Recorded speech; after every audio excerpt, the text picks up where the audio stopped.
Reflects Online with a rare opportunity to interview IFBB Pro Dennis James. Dennis, we've been in Kuwait for a few days together, but you've been here for 2 weeks prior. How are you doing? I'm doing very good. I'm in a country that treats me well, and I've always loved coming here, visiting friends, a lot of friends, bodybuilders from all over the Middle East here, actually, and it's always great to be here. So if I remember correctly, you've been coming to Kuwait for about 9 years, and I think that's about the time you met Mr. Bader. Can you explain how you met and what those circumstances were? Yeah, that was exactly about 9 years ago when Mr. Bader Bodai sent me an email asking me to come here to guest pose, and I was actually very turned off about going back to the Middle East anyways, because I had a very bad experience with Bahrain back then, where I was treated a little unfairly, and nothing that I want to mention right now. I don't want to go into detail, but the people that were involved, they know what I'm talking about. So I was really not too happy. You weren't too thrilled about it? Yeah, I wasn't too thrilled about going back to the Middle East for business opportunities. So when Mr. Bader contacted me per email, he sent me pictures of a gym that he had just opened up. That was the first gym that he opened up, and I was just not too impressed because, I've seen, gyms before. I mean, it was a nice gym, I saw it, but like I said, I've heard from a lot of people at the Middle East, they all, when you talk to them, they all have money, they're all rich, they all have this, and, it's not always the case. But like I said, I was still very hurt from the situation that I went through before. So I kind of told him per email, I said, listen, unless you sent me my money that I won up front and the ticket, I ain't going nowhere. And that's exactly what I sent him, and for him to basically follow through with that, to prove to me that he is a legit person and that he means what he says, meant a lot to me, because he did, sent me the ticket right away, and he sent me the money up front. So I came here, not knowing exactly where I'm going. I had no idea what he looked like. I didn't know who he was, because at that time, he wasn't, the bodybuilding fitness icon that he is today. He had just started with the first gym that he opened up. So I remember he picked me up from the airport, you know what I mean? And, he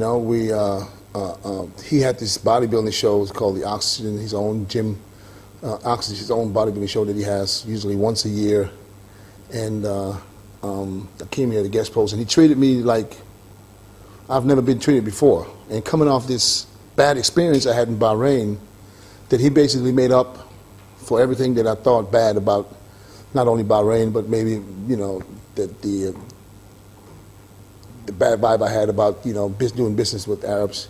He totally cleaned that out for me. So, And as a result of that, you've created this 9-year relationship.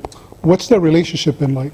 Yeah, I mean, it started off like I said, he built this gym, and I was impressed because I was already a pro, and Ronnie was here before me for a couple of days, but when he brought me out here and he showed me what he had, and I realized how many people are interested in gyms over here, then the first thing for me was important to get to know who is Bader Bodai. What does he do?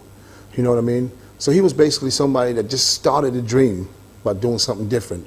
I didn't know what he was doing before at that time. I just saw the gym, and then I saw somebody that, had a dream and started something brand new. And over these 9 years, I saw how this man developed to go from somebody that just opened the gym from money that he had from a previous business to somebody that dominates the fitness industry, not only in Kuwait, but in the whole Middle East, which is very hard to do because there's a lot of people with money. It's not all about money. You got to have the brain. You got to have the time to develop your brain to switch from a restaurant or a sport car garage to a fitness industry. You have to educate yourself about, eating clean, about equipment, because, this industry doesn't sleep.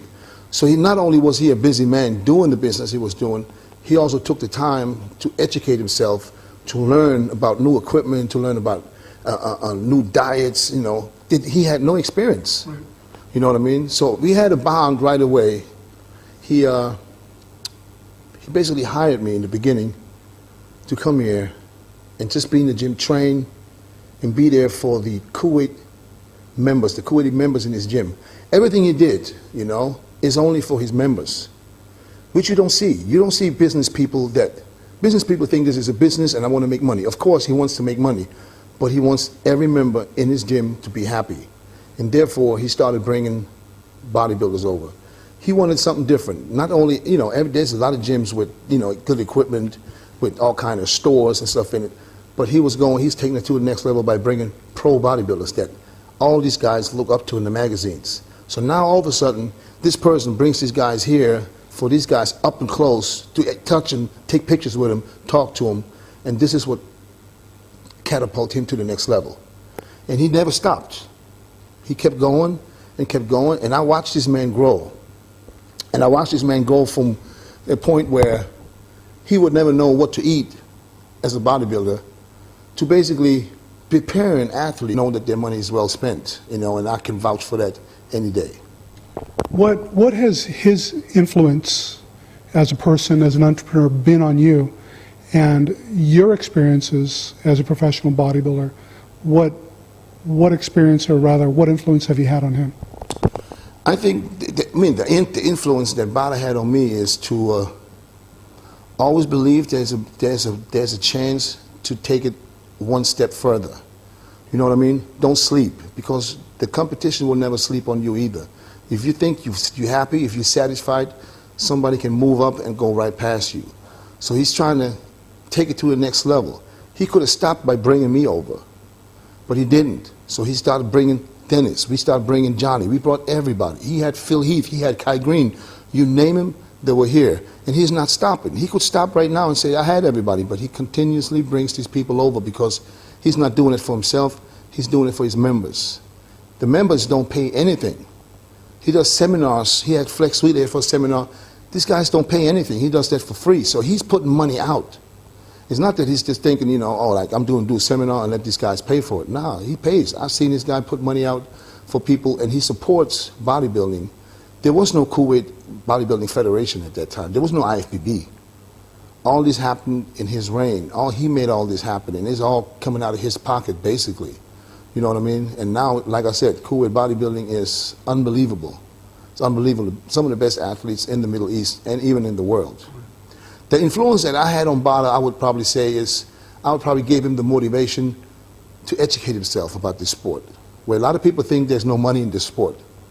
But there is. If you do it right, and if you educate yourself, and if you use it the right way, there is money. Because people want to compete, people want to stay healthy, people want to look good, people want to stop being fat, and this is where they want to go. They want to go to see a person that can give them the right advice, give them the right facility to train, and don't sleep, and let equipment go bad or go dirty. He has workers in the gym that are just strictly there to replace weights. He has coaches, several coaches. I mean, I'm talking 20-something coaches in each gym.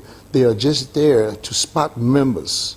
So no member has to feel like he can't go heavy if he wants to because he doesn't have a training partner. You don't need a training partner here. You have coaches that are just there for that.